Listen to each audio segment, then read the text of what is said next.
Hello student, class 8 की lecture series में आप सभी लोगों का हार्दिक स्वागत है। आज के इस वीडियो में हम प्रश्नावली 3.4 स्टार्ट करेंगे। तो देखो आज का पहला क्वेश्चन क्या दिया है। देखो इसमें दिया है बताइए कथन सत्य है या असत्य है। मतलब ये जो कथन हमें यहाँ पे दिए हैं इनमें हमें चेक करके बताना है कि ये सत्य होंगे कि असत्य होंगे। जैसे इसमें पहला पार्ट दिया है सभी आयत वर्ग होते हैं। अब देखो सबसे पहले तो आपको ये पता होना चाहिए ना कि आयत क्या होता है, वर्ग क्या होता है और इनके बीच में क्या संबंध होता है। तो तभी हम बता पाएंगे कि आयत वर्ग होता है कि नहीं होता है। तो सबसे पहले इनके बारे में एक बार डिस्कस कर लेते हैं, तब हम क्वेश्चन करेंगे। तो जैसे प्रश्नावली 3.3 इसमें मैंने आपको बताया था समांतर चतुर्भुज के बारे में। तो समांतर चतुर्भुज क्या होता है, ऐसा चतुर्भुज जिसके आमने सामने की भुजाएं क्या होती हैं, समांतर होती हैं। जैसे ये वाली भुजा और ये वाली भुजा, ये दोनों आपस में समांतर होंगी, क्योंकि अगर मैं यहाँ पर खड़ा हो गया तो मुझे ठीक सामने ये वाली भुजा दिखेगी ना, तो इसके आमने सामने की भुजा ये होगी। वैसे ही इसके सामने की भुजा ये वाली होगी, तो ये दोनों भुजाएं भी आपस में समांतर होनी चाहिए। तो अगर ये इनके आमने सामने की भुजाएं समांतर होती हैं तो हम ये कह सकते हैं कि वो चतुर्भुज क्या कहलाएगा, समांतर चतुर्भुज कहलाएगा, जो कि हम पहले ही डिस्कस कर चुके हैं। अब देखो कोई भी चतुर्भुज अगर समांतर हो तो उसके क्या क्या गुण होते हैं यहाँ पे दिए गए हैं। देखो अगर कोई भी समांतर चतुर्भुज हो तो उसका पहला गुण तो यही होता है कि उसकी सम्मुख भुजाएं बराबर होती हैं। सम्मुख भुजाओं का मतलब जैसे ये वाले भुजा है, इसके सम्मुख यानी ठीक सामने कौन सी भुजा है। जैसे मैं यहाँ पे खड़ा हो गया तो मुझे ठीक सामने ये वाली भुजा दिखेगी ना, तो ये वाली भुजा और ये वाली भुजा आपस में बराबर होंगी। वैसे अगर मैं यहाँ पे खड़ा हो गया तो उसके मुझे ठीक सामने ये वाली भुजा दिखेगी, तो ये वाली भुजा और ये वाली भुजा भी क्या होती है, बराबर होती है। तो पहली चीज़ तो यह पहला गुण तो ये होता है। और दूसरा गुण ये होता है कि इनके सम्मुख कोण भी बराबर होते हैं। अब देखो जैसे इसमें ये वाला कोण है, यहाँ पे आपको दिख रहा है ये वाला कोण है, तो अगर मैं यहाँ पे खड़ा हो गया तो इसके ठीक सामने कौन सा कोण दिखेगा, ये वाला कोण दिखेगा। मतलब ये वाला कोण और ये वाला कोण आपस में बराबर होगा। वैसे ही इसके ठीक सामने ये वाला कोण दिखेगा, तो ये दोनों कोण भी आपस में बराबर होते हैं। ठीक है, दूसरी चीज़ ये होती है। और तीसरी चीज़ ये होती है कि विकर्ण एक दूसरे को समद्विभाजित करते हैं। अब विकर्ण कौन कौन से होंगे, देखो इस समांतर चतुर्भुज का पहला विकर्ण तो ये पूरा ये वाला हो गया, और दूसरा विकर्ण यहाँ से लेकर यहाँ तक पूरा हो गया। अब देखो समद्विभाजित करने का मतलब, सम का मतलब होगा समान, द्वि मतलब होगा दो, भाजित का मतलब होगा भाग, मतलब दो बराबर भागों में बांटना है। जैसे पूरा विकर्ण यहाँ से लेकर यहाँ तक एक है, तो यहाँ पे जहाँ पे इनका प्रतिच्छेदन बिंदु है यहाँ से लेकर यहाँ तक उतना ही होगा जितना यहाँ से लेकर यहाँ तक है। मतलब यहाँ से लेकर यहाँ तक उतना ही होगा जितना यहाँ से लेकर यहाँ तक है। तो हम कह सकते हैं कि ये दो बराबर भागों में बट रहे हैं। वैसे ही यहाँ से लेकर यहाँ तक उतना ही होगा जितना यहाँ से लेकर यहाँ तक होगा। तो इसका मतलब है कि विकर्ण एक दूसरे को क्या करते हैं, समद्विभाजित करते हैं। अब देखो ये सारी चीज़ें मैं आपको प्रश्नावली 3.3 में ढंग से बता चुका हूँ। तो पहली चीज़ तो इतनी तो आपको यहाँ पे भी मैंने दोबारा बता दी, तो ये तो समझ में आया होगा। ठीक है, तो पहले तो समांतर चतुर्भुज के बारे में ये सारी चीज़ें हैं। उसके बाद जो दूसरा चतुर्भुज आता है वो आता है समचतुर्भुज। अब देखो समचतुर्भुज में क्या होता है, इसकी चारों भुजाएं बराबर होती हैं। जैसे उसमें आमने सामने की भुजाएं बराबर थी ना, तो इसमें ये होता है कि चारों भुजाएं क्या होती है, आपस में बराबर होती हैं। मतलब जितनी भुजा ये होगी उतनी ये होगी, उतनी ये होगी, उतनी ये होगी। जैसे ये अगर 5 सेंटीमीटर है तो ये भी 5 होगी, ये भी 5 और ये भी 5। तो पहली चीज़ तो ये आपको इसमें ध्यान रखनी है। देखो समचतुर्भुज और समांतर चतुर्भुज में भिन्नता क्या होती है कि जो समांतर चतुर्भुज है उसमें आमने सामने की भुजाएं बराबर होती हैं, जबकि समचतुर्भुज में चारों भुजाएं आपस में बराबर होती हैं। ठीक है, तो ये चीज़ आपको मतलब पता लग गया होगा कि समांतर चतुर्भुज और समचतुर्भुज में क्या क्या डिफरेंस होता है। अब देखो इसके गुण क्या होते हैं। इसका पहला गुण तो वही होता है कि जो समांतर चतुर्भुज के गुण है ना वो सारे इसके भी होंगे। तो समांतर चतुर्भुज के गुण तो ये थे कि इसके आमने सामने की भुजाएं, देखो इसके सामने की भुजा ये है तो ये बराबर है क्या, बिल्कुल बराबर है। इसके सामने की भुजा कौन सी है, ये है, तो ये भी बराबर है क्या, बिल्कुल बराबर हैं। समांतर चतुर्भुज में केवल क्या नहीं होता है, समांतर चतुर्भुज में ये सारी भुजाएं बराबर नहीं होती हैं, बाकी यही चीज़ होगी। पहली चीज़ तो ये होगी। वैसे ही देखो समांतर चतुर्भुज में ये था कि ये वाला जो कोण है इसके ठीक सम्मुख ये वाला कोण, तो ये भी बराबर थे उसमें, तो इसमें भी ये भी बराबर होंगे, क्योंकि दिया है ना कि समांतर चतुर्भुज के सभी गुण इसमें होते हैं। ठीक है, अब देखो दूसरा गुण ये हो गया। तीसरा ये था कि अगर मैं इनका विकर्ण ऐसे डाल दूँ तो ये जो विकर्ण है ये वाला, मतलब ये जो विकर्ण है ये एक दूसरे को समद्विभाजित करते हैं। मतलब जितनी यहाँ से लेकर यहाँ तक होगा उतना ही यहाँ से लेकर यहाँ तक होगा, और जितना यहाँ से लेकर यहाँ तक होगा उतना ही यहाँ से लेकर यहाँ तक होगा। ठीक है, ये चीज़ भी आपको समझ में आ गई होगी। अब इसमें एक और चीज़ एक्स्ट्रा होती है। क्या एक्स्ट्रा होती है कि विकर्ण परस्पर लंब होते हैं। लंब होने का मतलब क्या है कि जहाँ पे ये विकर्ण एक दूसरे को प्रतिच्छेदित करते हैं वहाँ पे 90 का कोण बनता है। लंब का मतलब होगा 90 डिग्री। तो यहाँ पे देखो एक दूसरे को प्रतिच्छेदित कर रहे हैं तो यहाँ पे 90 का कोण बनेगा, यहाँ पे भी 90 का कोण बनेगा, यहाँ पे भी 90 का कोण बनेगा, यहाँ पे भी 90 का कोण बनेगा। जबकि समांतर चतुर्भुज में ऐसा नहीं होता है। समांतर चतुर्भुज में विकर्णों के बीच में 90 का कोण नहीं बनता है। तो सम चतुर्भुज और समांतर चतुर्भुज में अलग क्या हो गया, केवल अलग ये हो गया कि सम चतुर्भुज में पहली चीज़ की इसकी सभी भुजाएं बराबर होंगी, सभी भुजाएं बराबर, पहली चीज़ तो ये होगी।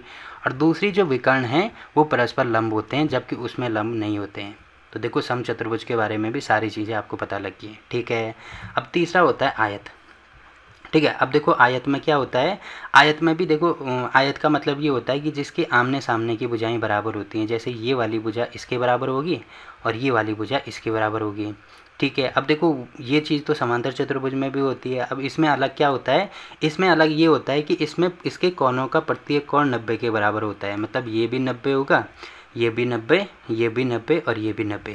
जबकि समांतर चतुर्भुज में क्या था, आमने सामने की भुजाएं बराबर तो थी बट ये वाले जो कोण थे वो उसमें 90 नहीं थे, बट इसमें क्या होते हैं 90 के बराबर होते हैं।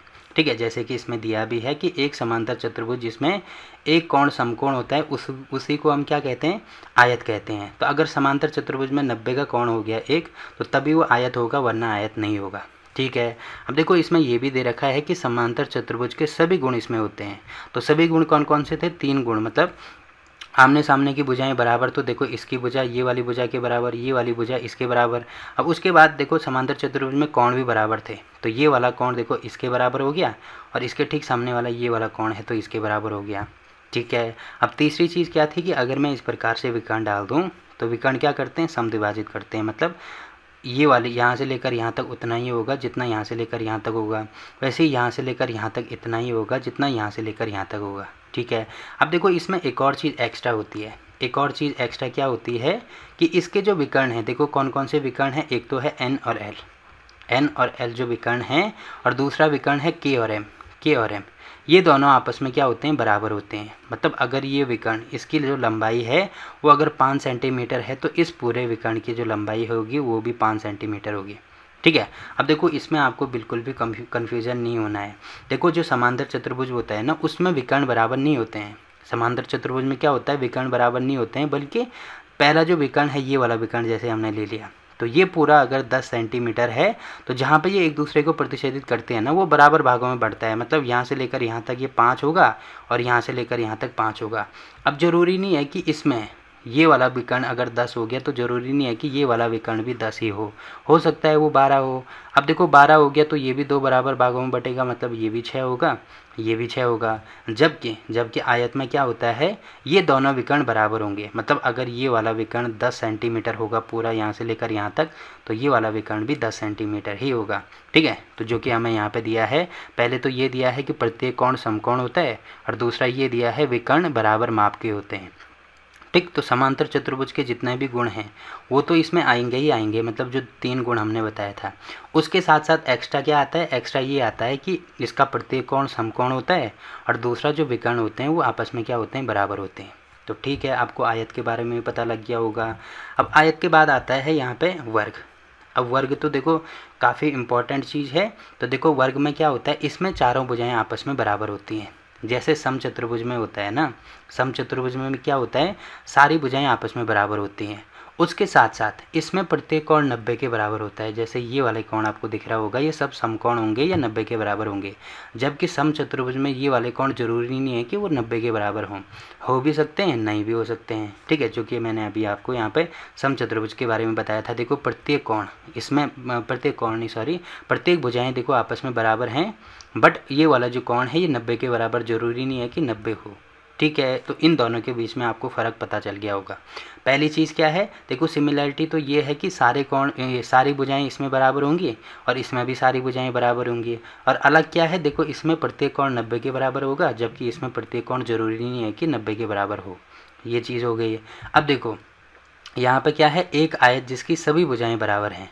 मतलब इसको मैं एक आयत मान सकता हूँ। कैसा आयत? देखो आयत में ये होता है कि आमने सामने की भुजाएं बराबर होती हैं, साथ में प्रत्येक कोण 90 के बराबर होता है। तो देखो ये वाला भुजा इसके बराबर आ रही है और ये वाली भुजा इसके बराबर आ रही है, तो मतलब ऑब्वियसली बात है ना, इसको हम आयत भी कह सकते हैं। बट अगर सारी भुजाएं बराबर हैं तो इसीलिए इसको क्या कहते हैं? वर्ग कहते हैं। अब देखो इसकी प्रॉपर्टी क्या होती है। देखो इसमें दिया है समांतर चतुर्भुज, समचतुर्भुज तथा आयत, सभी गुण इसमें होते हैं। मतलब जो गुण समांतर चतुर्भुज में होते हैं, समांतर चतुर्भुज के 3 गुण मैंने बताए थे, तो वो गुण इसमें मौजूद होंगे।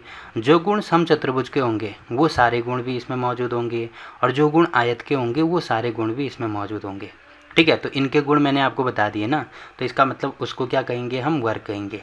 ठीक है, अब देखो समचतुर्भुज के बारे में मैंने आपको बता दिया, केवल इन दोनों का कंपैरिजन करने के लिए मैंने यहाँ पे ये लिया है। तो ठीक है, ये हो गया। अब देखो इसमें लास्ट आता है काइट, या इसको हिंदी में बोला जाता है पतंग।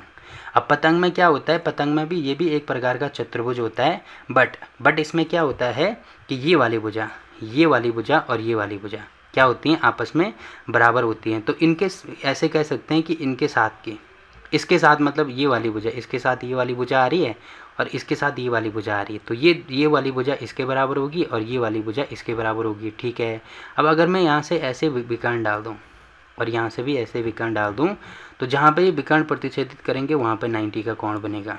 ये भी आपको इसमें ध्यान रखना है। ठीक है, और साथ में ये विकर्ण क्या करते हैं? एक दूसरे को, देखो पहली चीज़ तो ये दी है ना, इसमें विकर्ण एक दूसरे पर लंब है। लंब होने का मतलब जहाँ पे ये विकर्ण आपस में प्रतिच्छेदित करेंगे वहाँ पे 90 का कोण बनेगा। पहली चीज़ आपको ये ध्यान रखनी है। दूसरी चीज़ ये ध्यान रखनी है कि विकर्ण एक दूसरे को समद्विभाजित करते हैं। तो समद्विभाजित करने का मतलब 2 बराबर भागों में बांटना।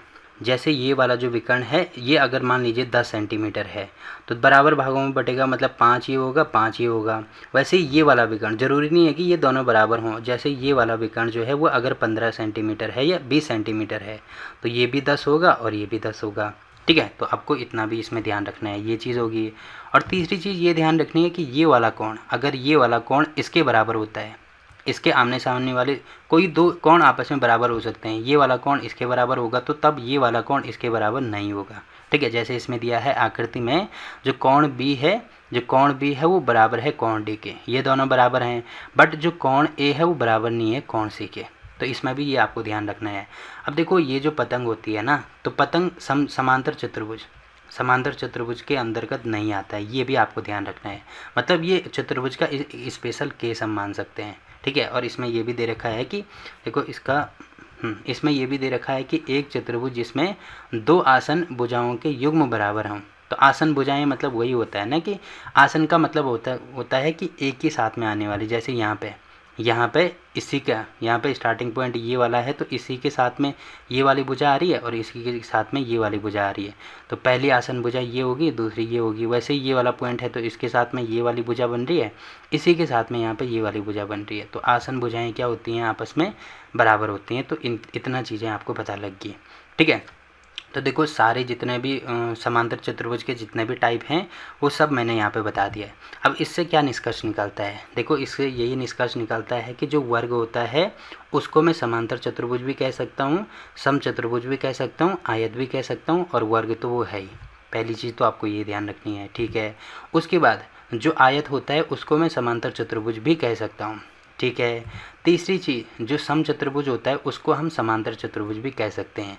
और चौथी चीज़ ये है कि जो पतंग है वो केवल पतंग ही होगी, मतलब उसमें कोई भी दूसरा चतुर्भुज नहीं आएगा। ठीक है, तो इन्हीं के बेसिस पे देखो ये हमने यहाँ से निष्कर्ष निकाला है, इसी के बेसिस पे हम क्वेश्चन को सॉल्व करेंगे। तो देखो पहला क्वेश्चन इसमें ये दे रखा है कि सभी आयत वर्ग होते हैं। तो देखो आयत कहाँ पे आ रहा है? आयत यहाँ पे आ रहा है। तो आयत क्या होते हैं? समांतर चतुर्भुज तो होते हैं, बट वर्ग होते हैं क्या? देखो यहाँ पे कहीं भी नहीं दिया है कि वर्ग होते हैं, तो इसका मतलब ये क्या है? असत्य है, फॉल्स है। तो यहाँ पे मैं F लिख देता हूँ। आप क्या लिखना? असत्य लिखना। ठीक है, तो पहला पार्ट हो गया। वैसे दूसरा पार्ट इसमें दिया है कि सभी समचतुर्भुज समांतर चतुर्भुज होते हैं। अब देखो समचतुर्भुज कहाँ पे है? यहाँ पे है। तो समचतुर्भुज समांतर चतुर्भुज होते हैं क्या? बिल्कुल होते हैं, क्योंकि दिया है कि समचतुर्भुज समांतर चतुर्भुज होंगे।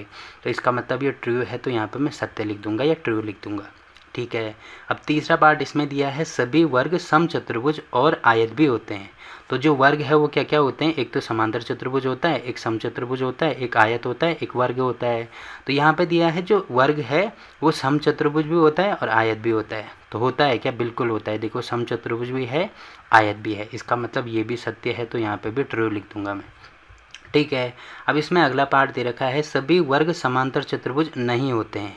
तो देखो वर्ग क्या होते हैं, वर्ग समांतर चतुर्भुज होते हैं ना, जबकि इसमें दे रखा है नहीं होते हैं। तो इसका मतलब क्या है, ये असत्य है, फॉल्स है, ठीक है।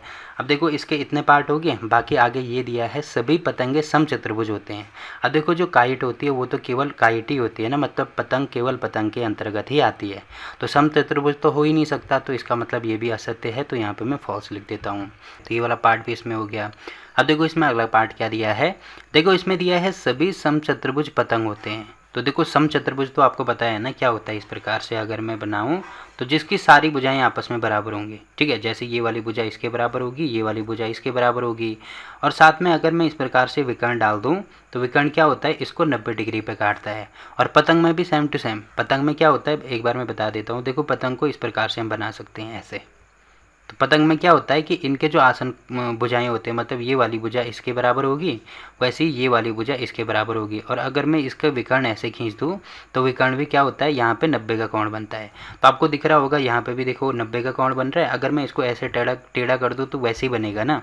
तो यहाँ पे भी देखो 90 का कोण बन रहा है, यहाँ पे भी 90।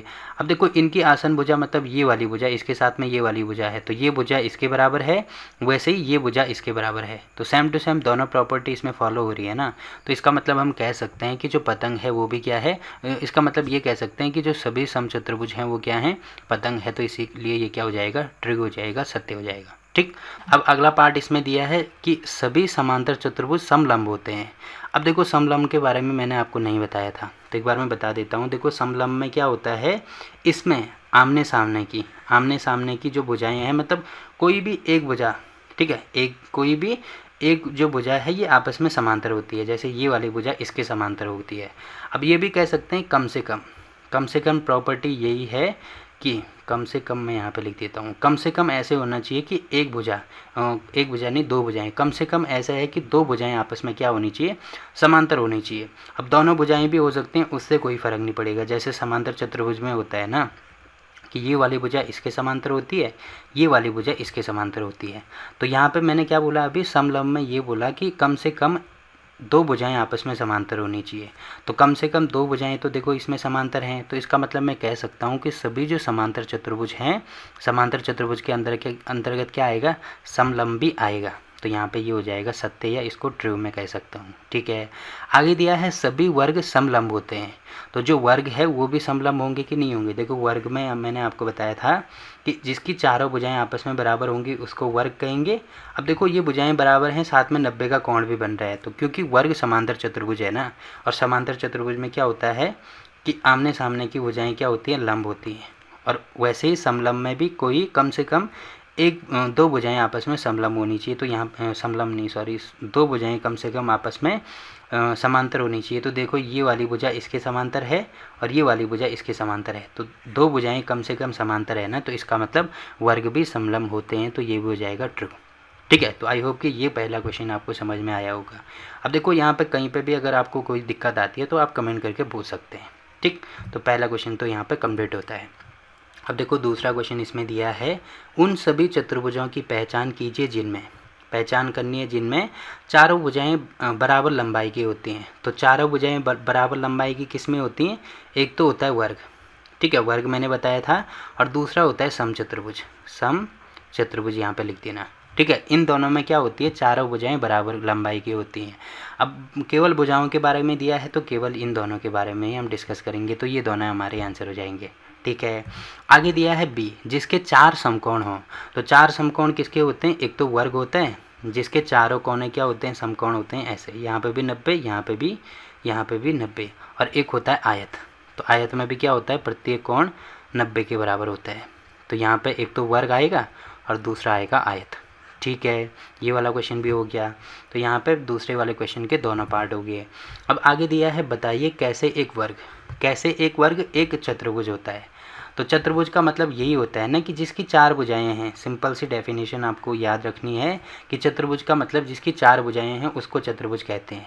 तो वर्ग में देखो 4 भुजाएं हैं कि नहीं है, तो ठीक है, तो यहाँ पे लिख देंगे। तो यहाँ पे लिखेंगे चूंकि वर्ग में 4 भुजाएं होती हैं इसीलिए ये क्या है, एक चतुर्भुज है। तो पहला पार्ट देखो यहाँ पे कंप्लीट हो गया। वैसे ही दूसरे पार्ट में इसमें दिया है एक समांतर चतुर्भुज। तो देखो समांतर चतुर्भुज कैसे होगा, अगर मैं वर्ग में यहाँ पे दिखाऊं तो वर्ग में क्या होता है, वर्ग में ये वाली भुजा इसके बराबर, मतलब चारों भुजाएं बराबर होती हैं। समांतर चतुर्भुज में ये होता है कि इसके आमने सामने की भुजाएं बराबर भी होती हैं और साथ में आमने सामने की भुजाएं क्या होती हैं, समांतर भी होती हैं। तो इसमें भी होंगी ना, सेम टू सेम वही चीज़ें होंगी। देखो ये वाली भुजा इसके बराबर होगी और ये वाली भुजा इसके बराबर होगी। तो यहाँ पर यही चीज़ लिख देना कि चूँकि जो वर्ग है उसमें आमने सामने की भुजा, देखो इसमें तो होती तो 4 भुजाएं हैं बराबर, बट अगर मैं केवल सिंपल भाषा में देखूँ, मान लीजिए ये 5 है तो ये भी 5 होगी, ये भी 5 होगी, ये भी 5 होगी। अब देखो ये वाली भुजा 5 है तो इसके सामने वाली भुजा भी तो 5 है, ये वाली भुजा 5 है तो इसके सामने वाली भुजा भी तो 5 है, मतलब इसके सामने ये वाली भुजा बराबर है, इसके सामने ये वाली भुजा बराबर है, ऐसे भी कह सकते हैं। और साथ में यहाँ पे क्या बनता है, प्रत्येक जो मतलब आमने सामने की भुजाएं जो हैं वो भी समांतर होंगी। क्यों, क्योंकि 90 का कोण बनता है, इसीलिए 90 का कोण जहाँ पे बनता है वो दोनों भुजाएं क्या होती है, समांतर होती हैं। ठीक है, तो ये चीज़ होगी, तो इसीलिए मैंने इसका रीज़न भी यहाँ पे लिख दिया। तो देखो यहाँ पे दूसरा पार्ट भी कंप्लीट हो गया। अब तीसरे पार्ट में इसमें दिया है समचतुर्भुज। तो यहाँ पे मैं लिख देता हूँ। देखो समचतुर्भुज में क्या होता है, कोई वर्ग तो इस प्रकार से होगा। ठीक है, अब समचतुर्भुज में क्या होता है कि इसमें देखो चारों भुजाएं तो बराबर होंगी ही होंगी, वर्ग में भी चारों भुजाएं बराबर होती हैं। अब सब समचतुर्भुज में अलग क्या होता है, देखो इसमें अलग ये होता है कि ये वाला जो कोण है ये 90 नहीं होता है, 90 नहीं होता है, या ऐसे कह सकते हैं कि ये वाला कोण इसके सम्मुख ठीक ये वाला कोण दिख रहा है, तो ये वाला कोण इसके बराबर होगा और ये वाला कोण इसके बराबर होगा। तो आपको यहाँ पे दिख रहा है ना, यहाँ पे 90 है तो इसके ठीक सामने वाला कोण भी इसके बराबर होगा ना, ये दोनों कोण आपस में बराबर हैं। वैसे ये भी 90 है, ये भी 90 है, तो इसके ठीक सामने ये वाला कोण दिख रहा है तो ये भी आपस में बराबर हैं। तो यहाँ पे लिखेंगे,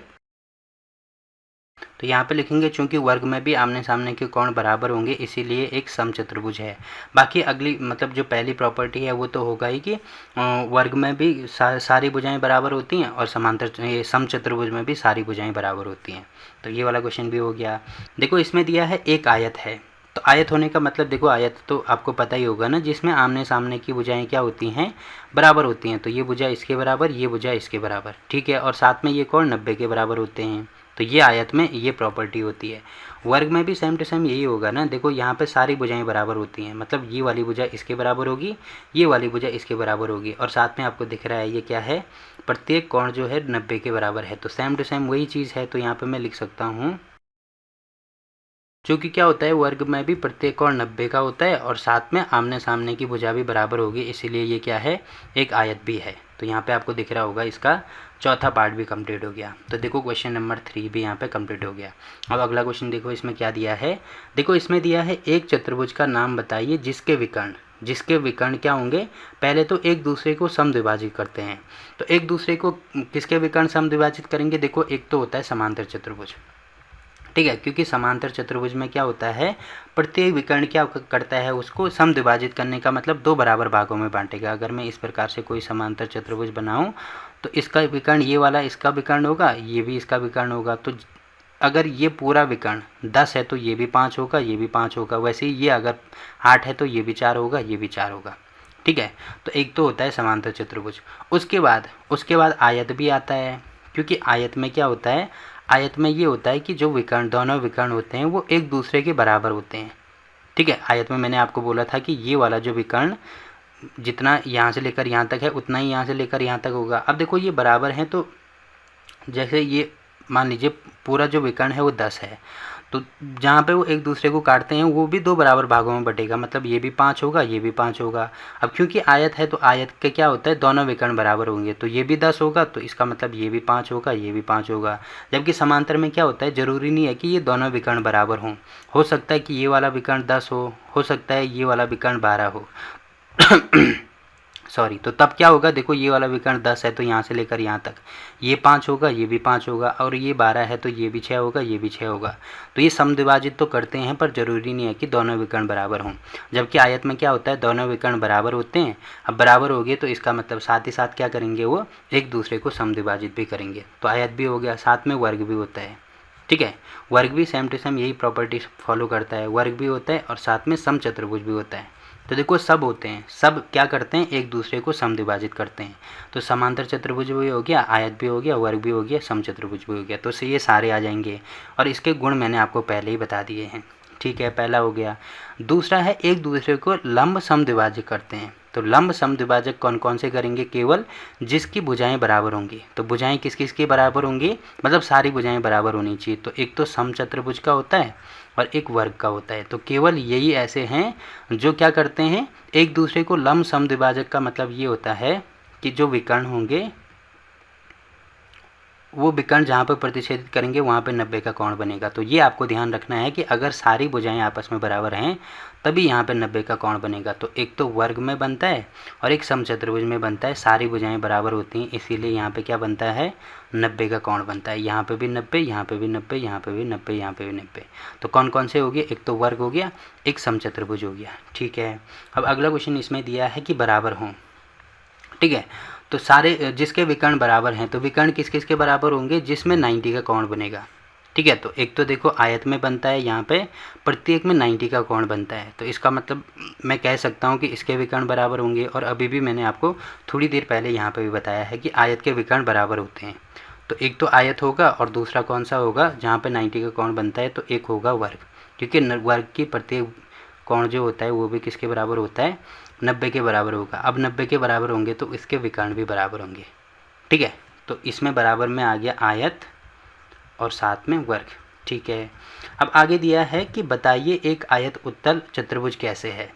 तो उत्तल के बारे में मैंने स्टार्टिंग में ही आपको बताया था ना कि जिसके विकर्ण किसी भी आकृति के अंदर अगर बनते हैं तो उसका मतलब वो उत्तल होगा, और आकृति के बाहर अगर बनते हैं तो इसका मतलब वो अवतल होगा। अब देखो आयत को मैंने आपको बताया था कि विकर्ण, देखो आयत के विकर्ण, आयत तो ये हमने बना दिया जिसके आमने सामने की भुजाएं बराबर होंगी और साथ में प्रत्येक कोण 90 के बराबर होगा। पहली चीज़ तो ये आपको पता होनी चाहिए। ठीक है, अब इसके विकर्ण अगर मैं खींचूँ तो ये वाला जो विकर्ण है और ये वाला जो विकर्ण है, तो देखो इस आकृति के अंदर ही बन रहा है ना, तो इसीलिए क्या है, उत्तल है। और अवतल कब होता है, जब आकृति के अंदर विकर्ण आकृति के बाहर बनता है। जैसे ये वाला चतुर्भुज है, पहली भुजा, दूसरी, तीसरी, चौथी, 4 भुजाएं हैं तो इसको भी चतुर्भुज बोलेंगे। अब देखो इसका जो विकर्ण है, ये वाला विकर्ण देखो बाहर बन रहा है, तो इसीलिए ये क्या हो जाएगा, अवतल हो जाएगा। ठीक है, तो यहाँ पे लिख देना, चूँकि आयत में क्या होता है, विकर्ण आकृति के अंदर बनते, इसीलिए यह एक क्या है, उत्तल चतुर्भुज है। और ये वाली आकृति बना देना, ये वाली मत बनाना यहाँ पे। ठीक है, तो ये देखो 5वें का आंसर हो गया। अब देखो लास्ट क्वेश्चन क्या दिया है इसमें, देखो इसमें दिया है ABC एक समकोण त्रिभुज है, जो कि आपको यहाँ पे दिख रहा होगा ABC, ये वाला त्रिभुज समकोण है और O समकोण की सम्मुख भुजा का मध्य बिंदु है। जो O है वो समकोण की ये समकोण की सम्मुख का मतलब देखो ये वाली जो भुजा, ये वाला जो कोण है वो 90 होगा ना। अब इसके ठीक सामने, इसके सामने ये वाली भुजा आपको पूरी दिख रही है। तो इसमें दिया है कि समकोण की सम्मुख भुजा, समकोण की सम्मुख भुजा मतलब AC, इसका मध्य बिंदु होने का मतलब जितनी दूरी यहाँ से लेकर यहाँ तक होगी उतनी ही दूरी यहाँ से लेकर यहाँ तक होगी। ठीक है, क्योंकि मध्य बिंदु का यही मतलब होता है ना कि बीच में खड़े होगे तो यहाँ से लेकर यहाँ तक जितना होगा उतना ही यहाँ से लेकर यहाँ तक होगा।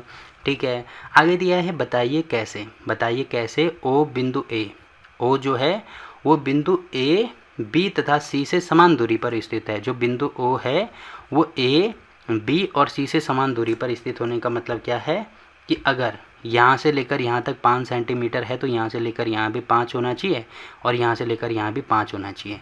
तो ये हमें इसमें शो करके दिखाना है। और आगे ये भी दिया है कि बिंदुओं से चिन्हित अतिरिक्त भुजाएं आपकी सहायता के लिए खींची गई हैं। मतलब ये जो चिन्हित भुजाएं आपको दिख रही हैं डॉट डॉट में, तो ये हमारी सहायता के लिए, मतलब इसकी सहायता से हमें इसको शो करके दिखाना है। तो ठीक है, देखो कैसे शो करके दिखाएंगे। सबसे पहले तो हमें प्रश्न में ये दिया है कि ये दोनों भुजाएं क्या हैं, आपस में बराबर हैं और साथ में ये वाला जो कोण है ये समकोण है। यहाँ तक तो किसी को कोई दिक्कत नहीं होगी। अब देखो क्योंकि ये हमने अपनी तरफ से बनाया है तो यहाँ पे लिखना भी होगा कि जो बिंदु डी है, मतलब ये वाला जो बिंदु आपको दिख रहा है बिंदु डी, इसको किससे मिलाना है? एक तो ए से मिलाना है, एक सी से मिलाना है, एक ओ से मिलाना है।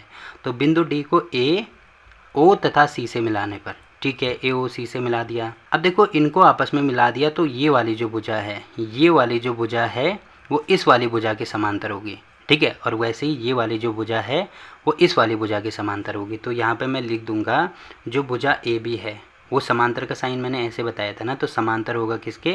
भुजा डी सी के। तथा दूसरी भुजा कौन सी है? दूसरी भुजा आपको दिख रही होगी ये वाली भुजा, ये वाली भुजा, मतलब यहाँ पे मैं लिख दूंगा भुजा बी सी है, वो भी समांतर होगी किसके? ए डी के। तो यहाँ पे मैं ए डी लिख देता हूँ, ठीक है। ये भुजाएं समांतर हैं। और साथ में हमें ये दिया है कि जो कोण बी है, जो कोण बी है वो किसके बराबर है? 90 डिग्री के बराबर है। अब देखो ये वाला कोण अगर 90 डिग्री के बराबर है तो इसका मतलब क्योंकि ये समांतर है ना, तो ये वाला भी 90 होगा, ये वाला भी 90 होगा और ये वाला भी 90 होगा। तो यहाँ पे मैं लिख देता हूँ कोण ए डी सी सारे 90 हो जाएंगे। क्यों हो जाएंगे? क्योंकि आपको दिख रहा है कि यहाँ पे देखो ये एक समांतर चतुर्भुज बन गया ना, कि क्योंकि ये वाली भुजा इसके समांतर है, ये वाली भुजा इसके समांतर है। तो समांतर चतुर्भुज में क्या होता है? इनके जो आसन कोण होते हैं, मतलब ये वाला कोण और आसन कोण एक सीधी रेखा में, एक ही रेखा में बनते हैं। तो पहला कोण ये बन रहा है, दूसरा कोण ये बन रहा है, तो इन दोनों का योग 180 के बराबर होता है। अब ये 90 है तो ये भी 90 होगा ना, तभी दोनों 180 होंगे। तो ये चीज़ मैंने यहाँ पे लिख दी। अब देखो ये 90 है तो इसके सामने ये वाली भुजा आपको दिख रही होगी कि सम्मुख भुजा भी बराबर होगी, तो ये भी 90, ये भी 90। अब देखो ऐसा चतुर्भुज जिसमें क्या होता है कि ये वाली भुजा इसके समांतर हो, ये वाली भुजा इसके समांतर हो, तो ऑब्वियसली बात है ना, ये वाली भुजा इसके बराबर होगी और ये वाली भुजा इसके बराबर होगी। और साथ में इसमें 90 का भी कोण बन रहा है। तो 90 का कोण किस में बनता है? ये बनता है आयत में। तो यहाँ पे लिख देंगे इसीलिए जो चतुर्भुज ए बी सी डी है वो क्या है? एक आयत है, एक आयत है, ठीक है। अब देखो अगर ये एक आयत है, ये अगर एक आयत है तो आयत के क्या होते हैं? जो विकर्ण होते हैं, जो विकर्ण होते हैं वो आपस में बराबर होते हैं। तो अब आप यहाँ पे, मैं यहाँ पे लिख रहा हूँ, आप यहाँ पे नीचे लिखना है, ठीक है। तो यहाँ पे लिख देंगे कि ए सी बराबर हो जाएगा बी डी के। क्यों बराबर होगा? क्योंकि ये इसके क्या हैं? विकर्ण है। तो आयत के जो विकर्ण होते हैं वो बराबर होते हैं, ठीक है। अब एक चीज़ आपको दिख रही होगी, अगर मैं इसको आधा कर दूँ, ठीक है, आधा करने का मतलब अगर मैं यहाँ पे भी आधा करता हूँ तो यहाँ पे भी मुझे आधा करना होगा। अब देखो इससे क्या फ़ायदा होगा? आपको दिख रहा होगा कि जो आधा AC है, आधा AC मतलब AC का अगर मैं आधा करूँगा तो क्योंकि ये पूरी भुजा अगर मैं 10 मानता हूँ तो ये भी 5 होगा, ये भी 5 होगा। तो पूरी भुजा हमने मानी है AC जो कि 10 है। अब AC का मैंने आधा किया तो 5 होगा, मतलब या तो मैं यहाँ से लेकर यहाँ तक ले सकता हूँ या तो यहाँ से लेकर यहाँ तक ले सकता हूँ, तो कुछ भी ले सकता हूँ। तो AC के बदले, पूरी AC के बदले अब मैं आधी लूँगा जो कि मैं AO लिख सकता हूँ यहाँ पे, ठीक है। तो इसके बदले मैंने लिख दिया यहाँ पे AO या OA, ठीक है। अब जो BD है वो भी आपको दिख रहा होगा, BD पूरा है, अब इसका भी आधा करना है। तो क्योंकि ये आयत है, आयत के विकर्ण बराबर होते हैं, तो ये भी 10 हो जाएगा, तो ये भी 5 होगा, ये भी 5 होगा। तो यहाँ पे इस पूरे के बदले में ये वाली भुजा यहाँ से लेकर यहाँ तक ले सकता हूँ क्या? बिल्कुल लिया जा सकता है। तो इसके बदले में लिख दूंगा यहाँ पे OB। तो AO बराबर हो जाएगा OB के, ठीक है, AO बराबर हो जाएगा OB के, ठीक है। अब आपको दिख रहा होगा ये दोनों बराबर हो गए और साथ में हमें ये भी दिया है कि जो AO है, यहाँ पे मैं लिख देता हूँ AO है बराबर है किसके? OC के। तो यहाँ पे OC के। अब क्यों बराबर है? क्योंकि ये प्रश्न में हमें दिया है जो कि आपको यहाँ पे दिख रहा होगा कि जो समकोण की सम्मुख भुजा, मतलब ये वाली भुजा है, सम्मुख भुजा का मध्य बिंदु, मतलब ये वाला पॉइंट आपको दिया था। तो ये मैंने पहले ही यहाँ पे बताया था कि यहाँ से लेकर यहाँ तक और यहाँ से लेकर यहाँ तक बराबर होंगे, वही चीज़ मैंने लिखा है। अब देखो AO लिखो या OA, इसको मैं OA लिख देता हूँ, ठीक है, OA, क्योंकि OA ये लिखा है। अब देखो OA की वैल्यू OB के बराबर है और OA की वैल्यू OC के बराबर है। तो यहाँ पर मैं कह सकता हूँ इसीलिए जो OA होगा वो OB के भी बराबर होगा और OC के भी बराबर होगा, ठीक है। तो ये तीनों भुजाएं आपस में बराबर मैंने कर दी। तो OA कहाँ से कहाँ तक है? OA ये वाली भुजा किसके बराबर है? OB। ओ बी ये वाली भुजा के, और ये किसके बराबर है, ओ सी ये वाली भुजा के। तो देखो तीनों भुजाओं को हमें क्या करना था, समान दूरी पर स्थित है, मतलब तीनों भुजाओं को बराबर करना था। तो ये हमने बराबर प्रूव करके दिखा दिया, ठीक है, जो कि आपको यहाँ पे दिख रहा होगा। तो यहाँ पे क्वेश्चन नंबर 6 भी कंप्लीट होता है। इसी के साथ एक्सरसाइज 3.4 भी कंप्लीट होगी और साथ में ये चैप्टर भी कंप्लीट हो गया। अब देखो इस चैप्टर के रिगार्डिंग किसी भी क्वेश्चन में अगर आपको कोई दिक्कत आती है तो आप कमेंट करके पूछ सकते हैं, ठीक। तो फिलहाल के लिए इस वीडियो में इतना ही। वीडियो अच्छा लगा तो वीडियो को लाइक कीजिए, शेयर कीजिए अपने दोस्तों के साथ और चैनल को सब्सक्राइब करना ना भूलें। तो मिलते हैं आपसे एक और नई चैप्टर में, तब तक के लिए बाय बाय।